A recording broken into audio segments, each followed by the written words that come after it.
श्री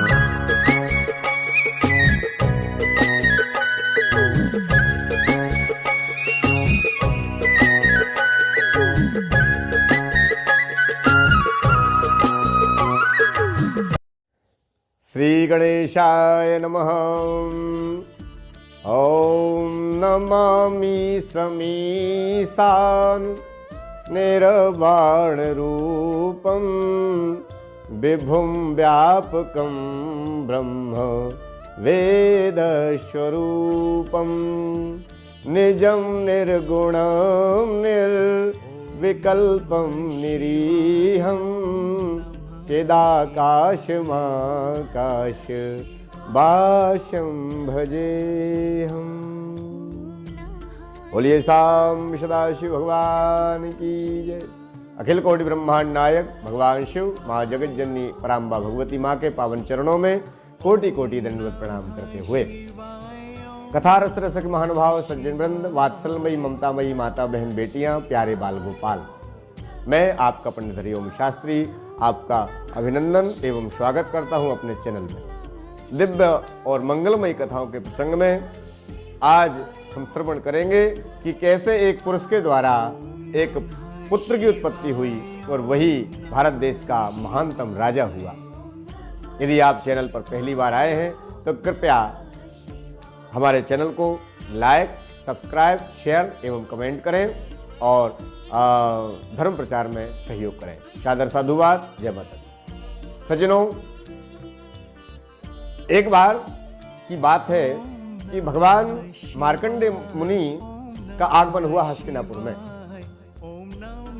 धर्मराज युधिष्ठिर ने उनका षोडशोपचार पूजन किया और सेवा करते हुए धर्मराज ने पूछा, हे गुरुवर, हमने सुना है कि प्राचीन काल में एक राजा के यहाँ पर पुत्र की उत्पत्ति हुई थी।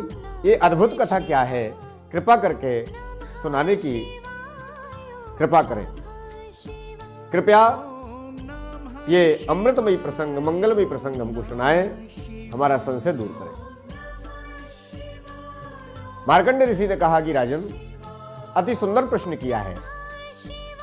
एक समय की बात है कि सतयुग में एक महान प्रतापी राजा हुए हैं। इक्ष्वाकु वंश में उनका जन्म हुआ था और उनका नाम था महाराज युवनाश्व। युवनाश्व के यहां पर संतान नहीं थी और संतान के वियोग में दुखी रहते थे। राजपाट में मन नहीं लगता था। जब बहुत वर्ष बीत गए तो राजा युवनाश्व ने अपना राजपाट मंत्रियों के समर्पित करके और व्यवस्था अपने मंत्रियों के हाथ में दे करके और वन में जाकर के तपस्या करना प्रारंभ कर दिया। और देश की जनता भी दुखी है कि हमारे राजा के यहाँ संतान नहीं है, हमारा राज्य आगे कैसे बढ़ेगा। इस प्रकार से सभी अपने अपने स्तर पर प्रार्थनाएं कर रहे थे, उपाय कर रहे थे और राजा स्वयं वन में जाकर तपस्या कर रहे थे। सैकड़ों वर्षों के बाद एक यवनाश्व तपस्या करते हुए जब जैसे ही ध्यान से जागे और उनको बड़ी जोर की प्यास लग रही थी, तो राजा प्यास से व्याकुल होकर के और यत्र तत्र सर्वत्र जल की खोज में निकल पड़े। और पानी के लिए जब यहां वहां खोजते हुए आगे बढ़े तो कुछ दूर पर उनको एक आश्रम दिखाई दिया, जिसमें दूर से देखा कि यज्ञ की अग्नि प्रज्वलित है और वहां से जो है यज्ञ का अनुमान लगा करके और राजा उस आश्रम में प्रवेश कर गए। वहां पहुंचते पहुंचते राजा को रात्रि हो गई थी, इसलिए राजा युवनाश्व अर्धरात्रि में आश्रम में प्रवेश किए। तो आश्रम में क्या देखा कि यज्ञ से धुआं प्रकट हो रहा है और महाराज यत्र तत्र वेदियां बनी हुई हैं, देवताओं की स्थापना की गई है और पर्णकुटी में अनेक ऋषि सो रहे हैं। थके हुए थे सभी ऋषि। इन्होंने आवाज लगाई, आवाज लगने पर भी जब कोई ऋषि महात्मा जागे नहीं, तो इन्होंने एक आश्रम के अंदर देखा कि उसमें एक सुंदर कलश घड़ा जल का भरा हुआ रखा है। इनको तो जोर की प्यास लग रही थी, तो राजा युगनाश्व ने उस कलश को उठाया और उसको पी लिया। और जैसे ही उस घड़े के पानी को पिया, और इतने में ही उन महात्माओं की नींद भी टूट गई। प्रभु की लीला परंपार है। भगवान की यह लीला अद्भुत थी कि महात्माओं ने देखा कि कोई हमारे घड़े के जल को पी रहा है, तो महात्माओं ने पूछा कि आप कौन है महात्मन, और आपने ये जल क्यों पिया? तो राजा ने कहा, हे महात्माओं, मैं राजा हूं और जो यज्ञ आपका चल रहा है मेरे ही राज्य में चल रहा है।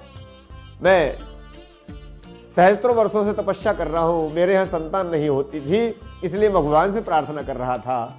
तो ऋषियों ने कहा कि हे राजन, धन्य है, भगवान की लीला भी ये परंपार है। हम ये यज्ञ आपकी संतान प्राप्ति के लिए ही कर रहे थे कि आपकी रानी को ये यज्ञ का जल हम आप पिला देते, जिससे वो संतानवती हो जाती। और योग देखो कि ये जल आपने ही पी लिया है। हे राजन, ये अभिमंत्रित जल है और ये मंत्रों से सिद्ध हुआ जल है, ये मिथ्या नहीं होगा। अब संतान तो होगी, परंतु वो आपके द्वारा ही उसका जन्म होगा। राजा ने प्रणाम किया और भगवान की लीला को नतमस्तक होकर दंडवत किया और ऋषियों से आशीर्वाद लेकर के राजा अपने महल में आ गए। समय पाने पर राजा गर्भवान हो गए। स्त्रियों के समान उनका पेट बड़ा होने लगा, गर्भ पेट में बड़ा होने लगा, और गर्भकाल पूरा होने पर राजा की वाम कुक्षी को फाड़ करके वो एक पुत्र का जन्म हुआ। और इस अद्भुत बालक को देखने के लिए न केवल मनुष्य, देवता भी स्वर्ग से पृथ्वी लोक पर आ गए। बड़ा आश्चर्य है कि एक पुरुष ने बेटे को जन्म दिया है। वह बालक जन्म लेते ही जोर जोर से रो रहा था। उसके लिए कुछ व्यवस्था नहीं थी, तो ऋषियों ने कहा, देवताओं ने कहा कि इसको कौन धारण करेगा। तो देवताओं के साथ में देवराज इंद्र भी साथ आए हुए थे। तो देवराज इंद्र ने अपनी तर्जनी उंगली उसके मुंह में डाल दी, तो अमृत रस को पान करके वह बालक जीवित हुआ और जीवन उसका बढ़ने लगा। 100 वर्षों तक वह बालक देवराज इंद्र की अंगुली रस का पान करता रहा, अमृत रस का पान करता रहा। और देवराज इंद्र ने कहा, एस माम धाता, इसको मैं धारण करूंगा, इसलिए उसका नाम पड़ गया मानधाता।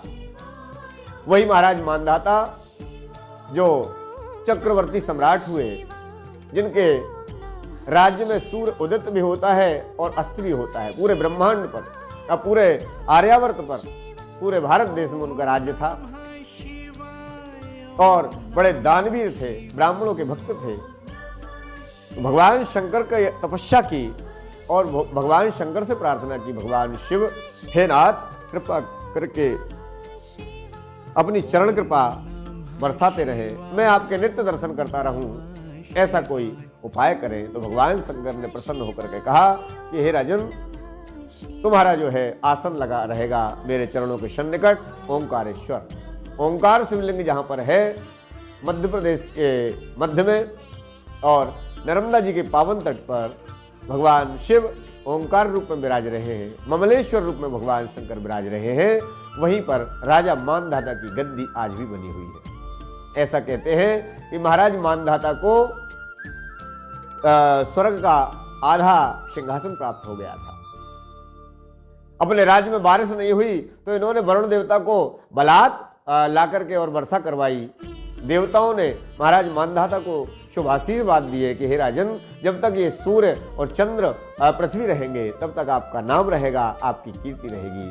और आज भी महाराज मानधाता की राजगद्दी लगी हुई है। जो भक्त ओंकार जी जाते हैं तो भगवान ओंकार जी के चरणों के सन्निकट उनकी राजगद्दी बनी हुई है, जो कांच से मढ़ी हुई है, और जहाँ जाकर के महाराज मानधाता के आज भी उनकी पूजन होती है।